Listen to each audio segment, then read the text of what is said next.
여러분 한번 상상을 해봅시다. 여러분에게 택배가 왔어요. 택배 상자를 딱 받습니다. 여러분이 주문한 거 한 게 왔겠죠. 초인종, 요즘 초인종 안 누르나? 똑똑을 한다던가, 그죠?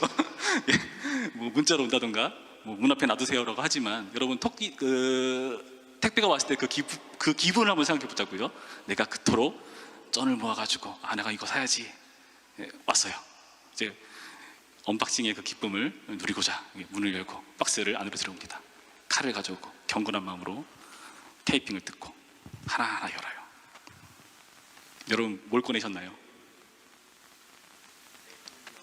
네? 몇 분? 예. 저는 책을 좋아하는 편이라서, 근데 책이 비싸기 때문에 중고서를 많이 이용하는데 중고서를 딱 꺼냈어요. 분명히 최상급이라고 했어요. 근데 딱 보니까 이렇게 뭐 낙서도 돼 있고 막 종이도 너덜너덜하고, 그럼 기분이 어떨까요? 예, 물론 중고긴 하지만 나름 최상급을 보고 고른 건데, 이런 안 좋은 이런 서점은 내가 혼쭐을 내줘야 돼 하면서 막 인터넷에다가 막 별 하나 주고 막 이렇게 하겠죠. 여러분, 그런데요, 우리의 인생이 그럴 때가 있어요. 우리 인생이라는 택배박스가 왔을 때 내가 맞닥뜨리는 그런 인생이라는 내가 원했던 그 인생이 펼쳐보았을 때 깨끗한 온전한 상태로 시작하면 참 좋은데 그렇지 못할 때가 있다는 겁니다. 0에서부터 시작하는 게 아니라 여러분 의외로 마이너스에서 시작한다는 느낌을 받을 때가 있지 않나요? 똑같은 시작점에서 가고 싶은데 한참 뒤떨어져서 시작하는 느낌. 뭐 인스타그램 이런 거 보면은, 뭐 SNS 하는 사람들 보면은 저는 뭐 다 이상해요. 다들 여행만 다니고 밥만 맛있는 거 먹고 운동만 하는 것 같은 느낌, 뭔가. 예. 여러분 속지 마세요. 가장 나를 멋지게 보여주신 것을 포장한 예쁜 포장지일 뿐이죠. 그걸 걷어내면은 모르는 거예요. 우리는 거기에 속아서 같은 선상이 아니라 한참 뒤에 나만 뒤처진 것처럼 느껴지는 그런 고난과 그런 마음, 우울증을 가지고 있는 법입니다. 그런데요, 그런 사람이 있어요. 나는 마이너스에서 시작하는 것 같은데 플러스에서 시작하는 것 같은 사람들이 보이죠. 여러분, 이게 우리에게 비극입니다. 플러스에서 시작하는 것 같은 사람들 실제로 있죠. 그래서 나도 저런 사람처럼 조건이 좋으면, 조건이 괜찮은 부모를 만난다면, 환경이 괜찮다면 참 좋겠는데 하는 생각이 들 때가 있습니다. 오늘 우리가 본문을 보시면 바로 그런 사람이 한 명 등장하죠. 욥이라는 사람입니다. 욥은 어떤 사람인가? 무려 하나님이 자랑하는 사람이에요. 볼까요? 사탄이 막 여기저기 두루 다니다가 하나님 앞에 섰습니다. 하나님께서 사탄 보더니, 야, 너 여기저기 두루 다니다가 왔냐? 너 걔 봤냐? 욥. 하나님이 막 말해주고 싶은 거예요. 너 봤어? 걔 말이야, 걔. 누구요? 욥. 욥. 하나님이 막 잘하고 싶은 겁니다. 그 욥이 어떤 사람으로 소개되는가? 8절 말씀, 여호와께서 사탄에게 이르시되 내가 내 종 욥을 주의하여 보았느냐? 그와 같이 온전하고 정직하여 하나님을 경외하여 악에서 떠난 자는 세상에 없느니라. 와, 이런 사람이 세상에 없대요. 유일무이한 그런 사람이라고, 완벽한 사람으로 소개하고 있죠. 그리고 이 사람이 더 대단한 게 뭐냐? 1절 말씀 보시면 이 사람이 어디 사람인지가 나타나는데요. 우스 땅의 욥이라 불리는 사람이, 우스 땅이라는 것은 이방 땅이거든요. 그러니까 하나님 믿기 정말 어려운 그런 환경에 있는 사람인데, 이 사람이 정말 유일무이한 존재로, 하나님께서 자랑하시는 존재로 이렇게 사탄에게 드러내고 계시는 모습, 이방인으로서의 한계 또한 환경을 극복한 존재로 보여주고 있습니다. 뿐만 아니라 4절부터 5절 말씀 보면 뭐라 되어 있습니까? 그의 아들들이 자기 생일에 각각 자기의 집에서 잔치를 베풀고 그의 누이 3명도 청하여 함께 먹고 마시더라. 그들이 차례대로 잔치를 끝내면 욥이 그들을 불러다가 성결하게 하되 아침에 일어나서 그들의 명수대로 번제를 드렸으니 이는 욥이 말하기를 혹이 내 아들들이 죄를 범하여 마음으로 하나님을 욕되게 했을까 함이라. 욥의 행위가 항상 이러하였더라. 여러분 부모님 중에 이런 분 계신가요? 여러분의 시간 동안 꼼꼼히 챙기면서, 야, 너 주일날 어디 가면 안 돼. 교회 가야 돼. 교회 가는데 옷을 왜 그렇게 입어? 다 욥이십니다. 항상 성결을 추구하는, 자기에게만 있는 그 성결이 어떻게 견딜 수 없어서 자녀에게까지 강요하시는 그런 성결한 그런 욥. 하나님이 자랑하세요. 봤지? 욥 얼마나 대단해. 그랬더니 사탄이 어떻게 하죠? 딴지를 겁니다. 뭐란 말합니까? 9절부터의 말씀 봅니다. 사탄이 여호와께 대답하여 이르되 욥이 어찌 까닭 없이 하나님을 경외하리까? 뭔가 이유가 있습니다. 그게 뭐냐? 주께서 그와 그의 집과 그의 모든 소유물을 울타리로 두르심 때문이 아니니까. 여러분, 지금 사탄이 말한 건 뭐냐면은 욥에게는 그럴 만한 까닭이 있잖아요. 그럴 조건이 되잖아요. 그럴 만한 자격이 있잖아요. 하나님께서 지금 욥을 잘 대해주시니까, 그가 부자가 아닙니까? 그가 잘 나가지 않습니까? 그런 조건들을 얘기하는 거예요. 완벽한 조건을 갖춘 욥을 지금 사탄은 걸고 넘어지는 겁니다. 실제로 그래요. 2절 말씀 보시면 그에게 아들 7, 딸 3이 태어나니라. 10명의 자녀가 있어요. 지금 자녀 많으면 굉장히 부담스럽지만 이 당시엔 자녀가 많은 게 축복입니다. 왜죠?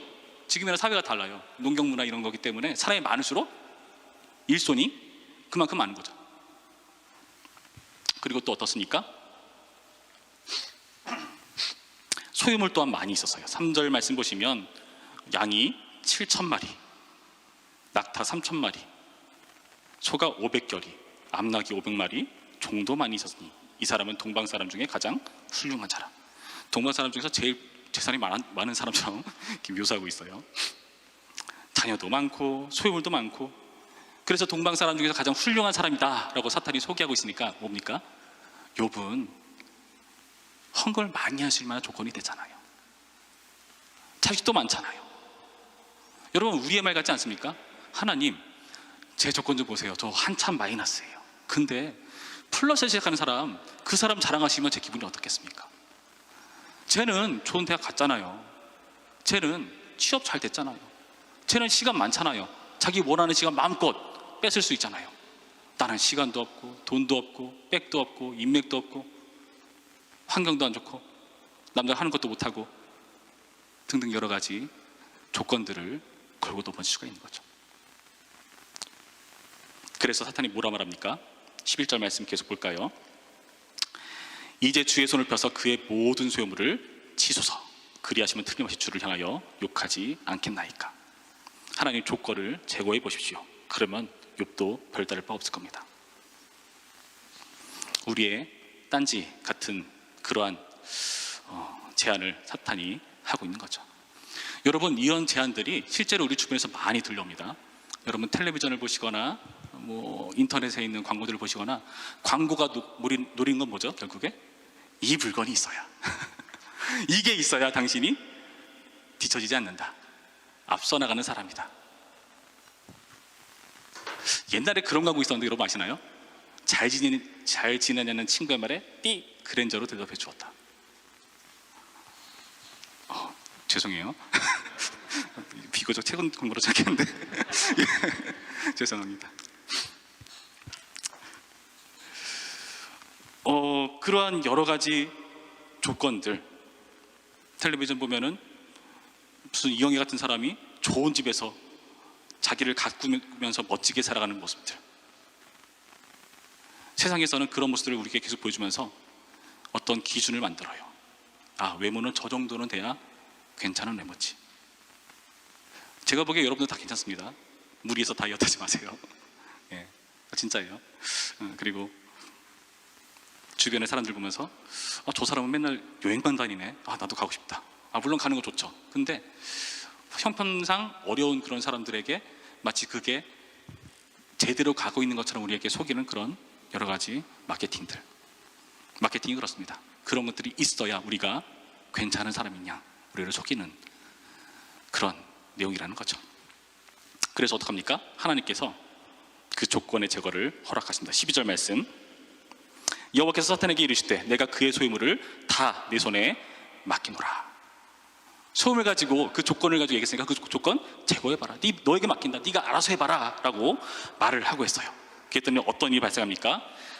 뒤에 말씀을 쭉 보면은 14절부터 쭉 내용이 나타나는 게, 갑자기 스바 사람, 갈대아 사람들이 나타나서 소, 나귀, 낙타들을 다 약탈해 가고요, 종들은 다 죽고요, 불이 떨어져서 양도 죽이고 종들도 죽이고, 큰 바람이 일어나서 자녀들을 죽음으로 몰고 가는 모습. 3명의 종이 차례로 이 이야기를 전하는데, 한번 욥의 입장에서 생각해 보세요. 첫 번째 종이 와서 막 보고를 하고 있는데 두 번째 종이 아직 끝나지도 않았는데 막 달려와서 두 번째 보고를 막 시작하고 세 번째 연달아. 정신이 막 어지러울 것 같아요. 혼미할 것 같아요. 막 그 정도로 급박하고 힘든 상황을 지금 욥은 맞닥뜨린 겁니다. 심지어 더 괴로운 것은 16절 말씀 보시면은 지금 그렇게 재산을 잃은 것이 하나님의 불이 떨어져서라고 묘사를 하고 있거든요. 여러분 어떤 느낌이냐면은 하나님께 저주받은 것처럼 누가 보더라도 그렇게 느껴지는 재앙이라는 거예요. 야, 너 하나님 믿는다며? 근데 네 인생 왜 그래? 잘 돼야 되잖아. 근데 안 그래 보이는데? 너 지금 꼴이 왜 그래? 너 하나님 믿는다며? 그럼 우리보다 더 잘 나가야 되지 않아? 근데 안 그래 보이는데? 오히려 하나님이 너를 치시는 것처럼 보이는데? 그러한 의문을 제공하는 그런 환경 가운데 놓이게 된다는 겁니다. 욥은 어떻게 했을까요? 20절과 22절 말씀 보시면 아주 대단한 고백을 합니다.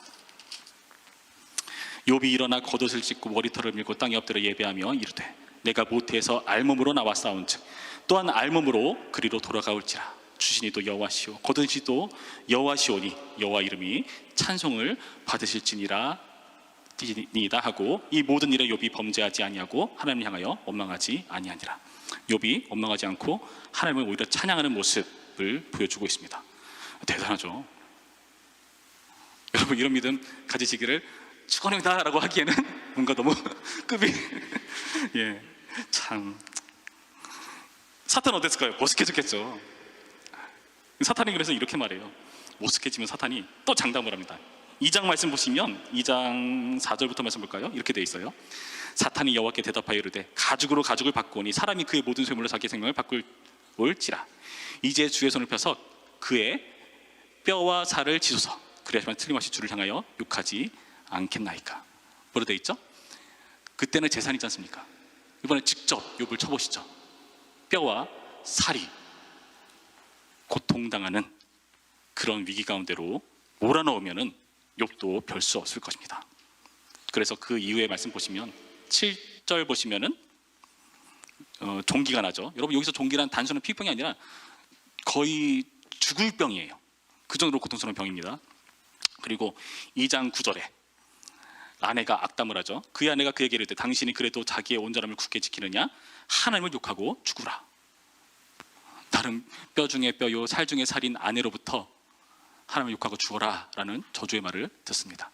뼈와 살이 제거되는 고통을 당하는 거죠. 어떻게 됐을까요? 10절 여러분 짜증나도 참고 봐주세요. 그가 이르되 그대 말이 한 어리석은 여자의 말 같도다. 우리가 하나님께 복을 받았은즉 화도 받지 아니하겠느냐 하고 이 모든 일에 욥이 입술로 범죄하지 아니하니라. 정절을 지키는 욥의 모습을 보여줍니다. 끝났을까요? 이번에는 친구들이 등장해서 엘리바스라는 사람을 필두로 해서 욥에게 계속해서 딴지를 걸어요. 나름 절친이었던 것 같아요. 찾아와가지고 일주일 동안 같이 슬퍼하고 위로해요. 근데 아무리 생각해봐도 이 정도까지 고통당하는 거라면 분명히 죄가 있을 거야 하는 그 의문이 생기는 거죠. 그러니까 썰전을 펼치는 겁니다. 그게 우리가 욥기 지금서부터 맨 마지막 장까지 계속 이어지는 방대한 내용이에요. 토 나올 것 같아. 이렇게 긴 내용 동안 친구랑 썰전을 펼쳐. 너 죄인이잖아 이러려 해서 나 아닌데 막 그러면 그걸 이렇게 긴 분량에 걸쳐가지고 대화를 나누는 그런 힘든 과정을 겪고 있는 겁니다. 여러분 이 모든 게 왜 발생했습니까? 하나님이 자랑하셔서, 하나님이 자랑하셔가지고 사탄이 딴지를 걸어서 이런 말도 안 되는 재앙을 겪게 된 겁니다. 여러분 좀 너무하지 않습니까? 하나님께서 정말 의로운 사람이라고 말씀하신 욥, 그 인정과 자랑 때문에 욥은 이 하나님과 사탄의 내기에 마치 이리저리 치이는 모습으로, 괴로운 모습으로 우리 가운데 드러나고 있다는 거죠. 여러분 쌤통이십니까? 나만 마이너스인 줄 알았더니 쟤도 이제 마이너스가 되는구나. 그런데요 여러분, 하나님께서 참 애석하게도 우리를 자랑하세요. 큰일 났습니다. 이제 어떡합니까? 로마서 3장 23절 말씀 보시면 하나님께서 우리에게 뭐라고 말씀하셨는가 이렇게 되어 있거든요.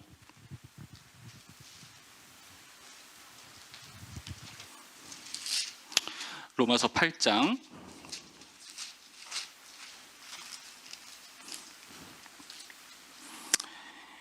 23절, 24절 말씀을 제가 읽어드립니다.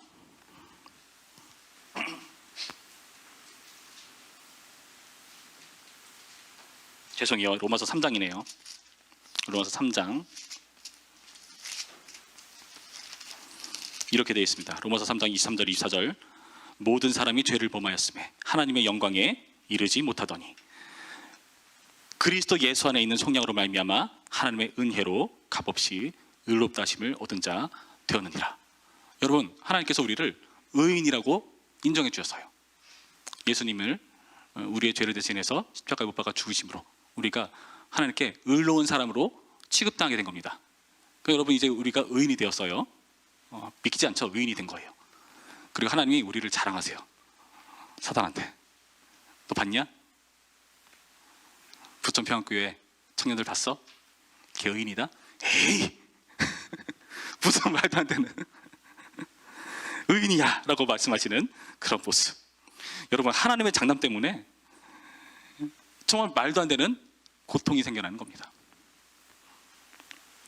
여러분 인생 가운데 마이너스처럼 여겨지는 그런 조건들, 조건이 아니라 조건이 없는 것처럼 여겨지는 그런 환경들, 여러분이 지금 남들과 다르게 나만 특별히 겪는 고난과 고뇌처럼 여겨지는 그 모든 것들이 여러분 애석하게도 하나님께서 우리를 자랑하시기 때문에 생기는 고민들이에요.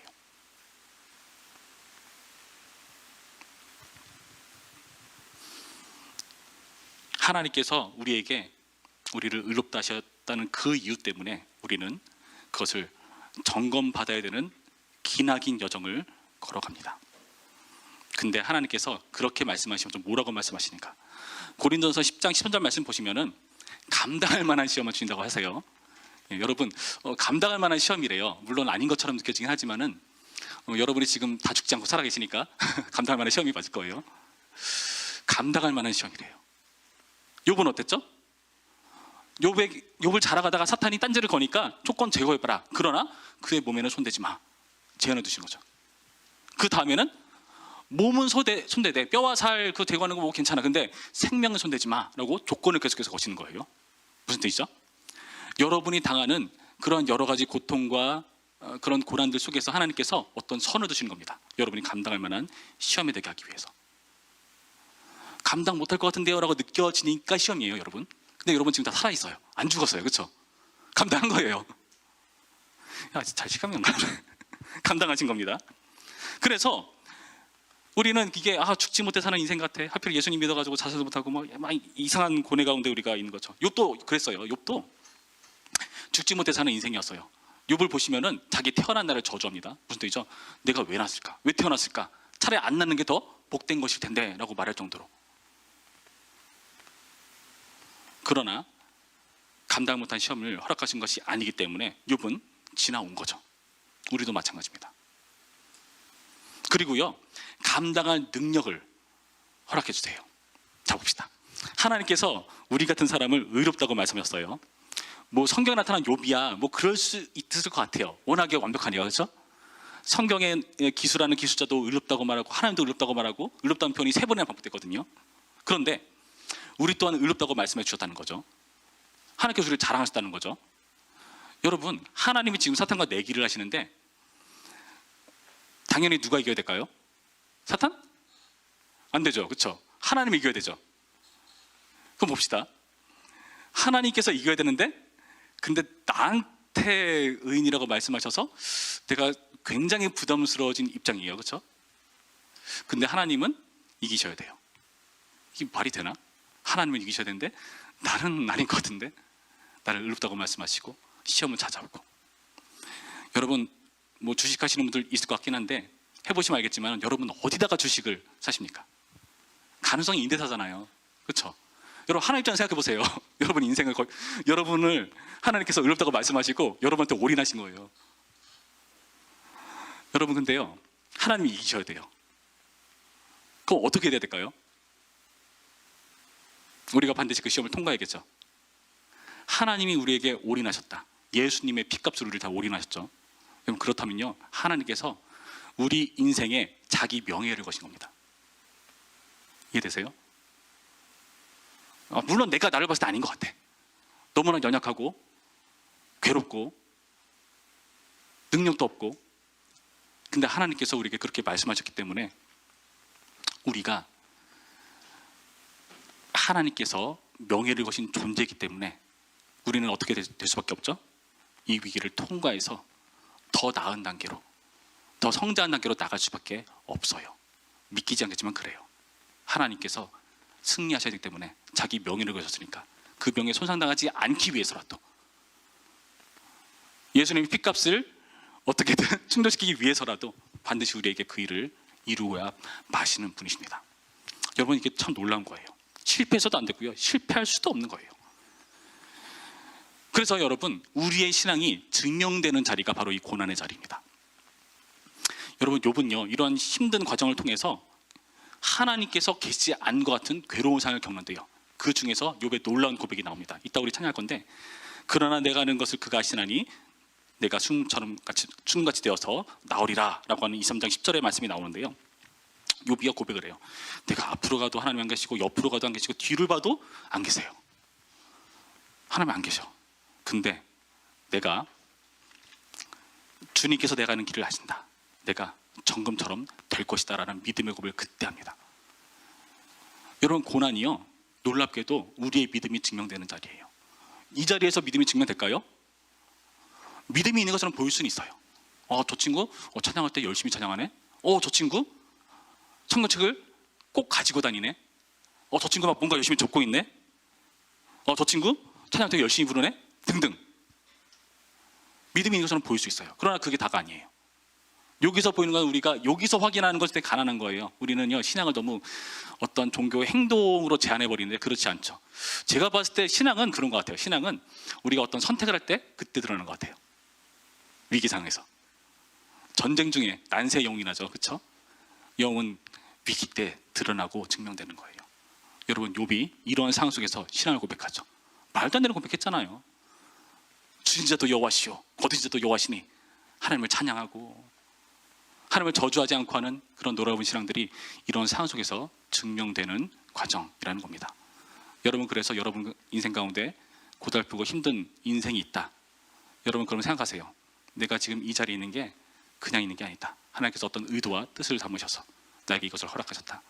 내가 지금 이렇게 고통스럽고 힘들지만은 이 과정 끝에 하나님께서 나에게 이루고야 마시고자 하시는 어떤 의도와 계획과 목적이 있으시다. 여러분, 그거 믿는 게 믿음이에요. 그것 때문에 우리가 한 걸음 꾸역꾸역 가는 겁니다. 물론 힘들고 휘청거리고 힘들지만은 이런 인식이기 때문에 견디고 나갈 수가 있는 거예요. 우리를 의롭다고 인정하신 이런 예수 그리스도 때문에, 그의 아들을 우리 위해서 죽이셔서 우리를 의롭다고 하신 그 하나님의 그런 열심 때문에 우리는 마땅히 이것을 감당할 수가 있는 겁니다. 연예인 중에 김종국이라는 분이 계시죠? 제가 미운 우리 새끼인가 보다가 그분이 되게 이상한, 좀 어찌 보면 변태 같은 약간 맛있어 하면서 막 운동을 하세요.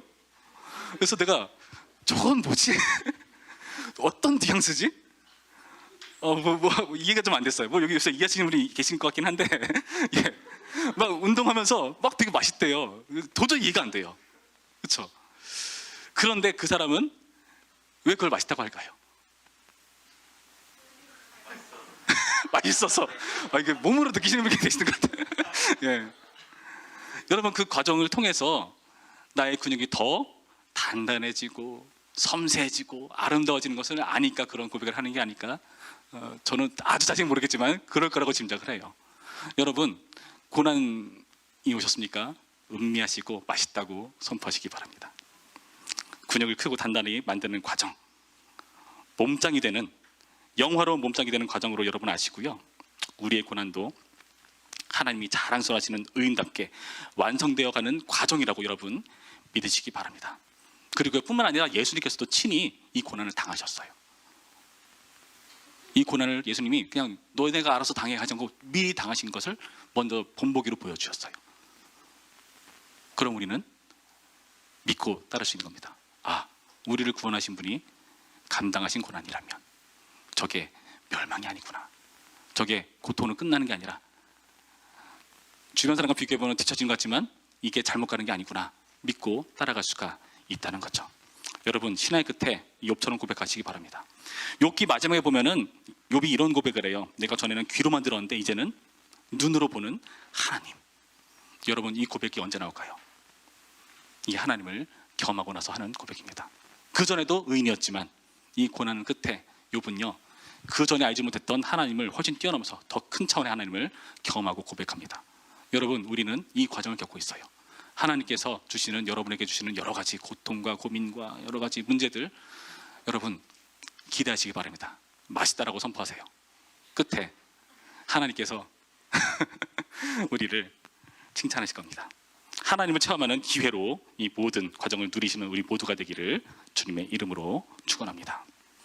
이제 올라가야 될까요? 어떻게 될까요? 우리 함께 찬양할까요?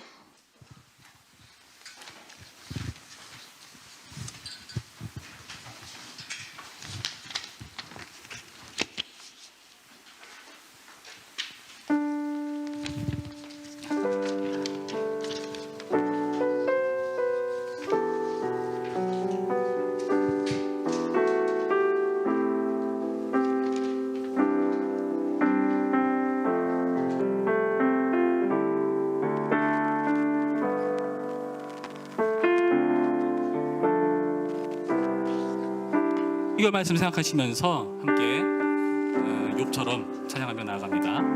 우리 함께 고백하시죠. 주가 보이신 생명의 길. 온전치 못한 것 같은 조건들, 불평불만하며 살아왔습니다. 나한테 이런 게 있었으면, 이런 조건이 갖춰졌다면, 이런 시대에 태어났다면 내가 훨씬 더 잘 나갈 수 있을 텐데. 그러나 주님께서 우리를 지금 이 시간과 공간 속에 두신 것은, 지금 이 자리에서 내 주변에 있는 사람들과 관계 맺게 하신 것은,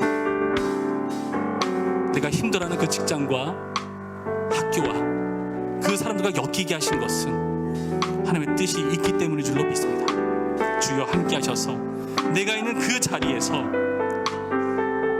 나를 의롭다고 자랑하시는 하나님, 우리에게 자신의 명예를 거신 그 하나님을 생각하며 감당할 수 있도록 인도하시고 감당할 능력을 허락하여 주시옵시고 예수 그리스도를 의지하며 나아갈 수 있는 그런 믿음 허락하여 주시옵소서.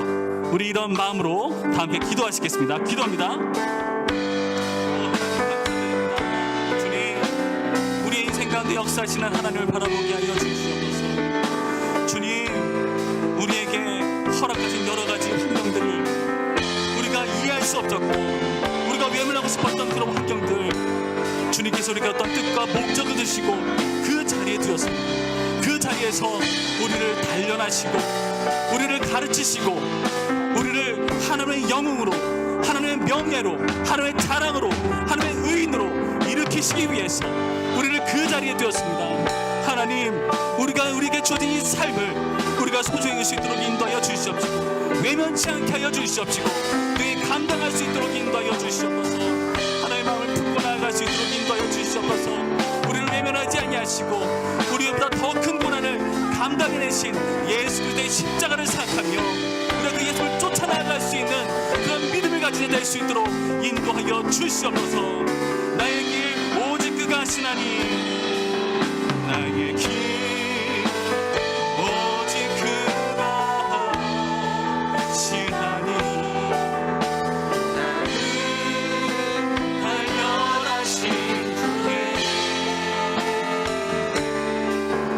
내가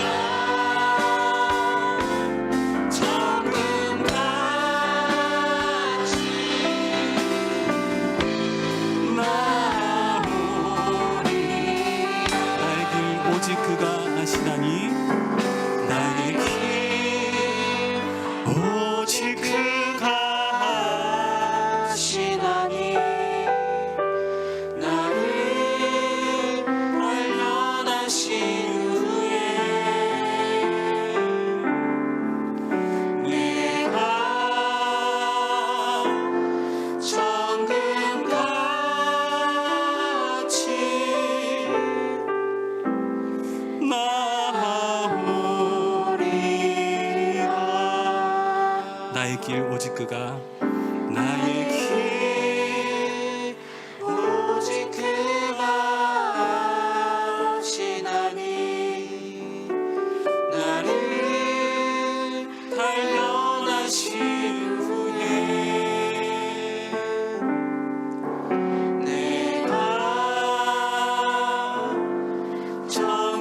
시간 다시 한번 기도하실 텐데요. 여러분의 삶을 한번 생각해 보시기 바랍니다. 뒤돌아 보시길 바래요. 여러분이 처해 있는 환경 속에서 여러분 힘든 부분이 있을 것입니다. 그게 어떤 건지 제가 일일이 다 헤아릴 수는 없지만 주님께서는 더 잘 아시겠죠. 우리 정직하게 고백합시다. 하나님, 다 알겠습니다. 이것이 믿음을 증명하는 자리고 하나님 명예를 거신 자리인 건 알겠는데, 하나님 근데 맞으면 아파요. 하나님 힘들어요. 감당할 만한 시험이라고 하셨는데 그렇지 않은 것처럼 느껴질 때가 있어서 위태위태하게 내가 지금 버티고 있어요. 주님, 나의 연약함을 돌아보시고 이 환경 속에서 우리의 신음을 들으셔서 지금 내가 당하는 이 고난이 내가 감당할 만한 시험이 될 수 있도록 인도하여 주시옵소서.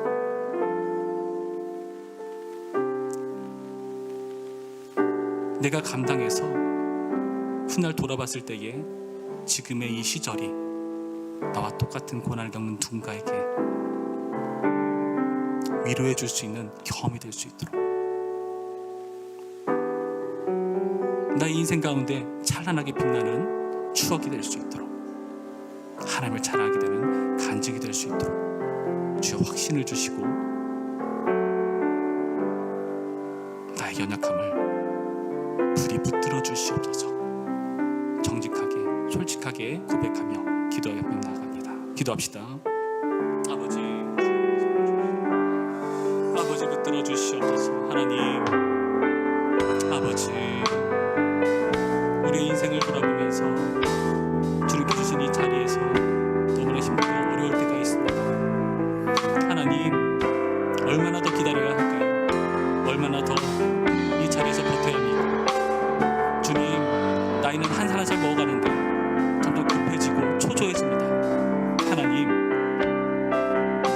어떤 선택을 해야 할지 몰라서 방황하고 고민스러울 때가 있습니다. 주여, 너무 늦지 않게 응답하여 주시옵시고 너무 아프지 않게 감당할 수 있도록 인도하여 주시옵시고, 나보다 나를 잘 아시는 주님께서 주여 우리를 인도하셔서 지금의 이 고난을 잘 통과해 나갈 수 있도록 인도하여 주시옵소서. 하나님, 부디 우리가 훗날 돌아봤을 때에 지금의 이 시절이 우리의 아름답고 찬란한 추억이 되기를 소원합니다. 영광스러운 하나님의 역사를 맛본 간증이 되기를 소원합니다. 죄를 붙드시고 역사하셔서 능히 이겨나갈 수 있도록 인도하시고 역사하여 주시옵소서.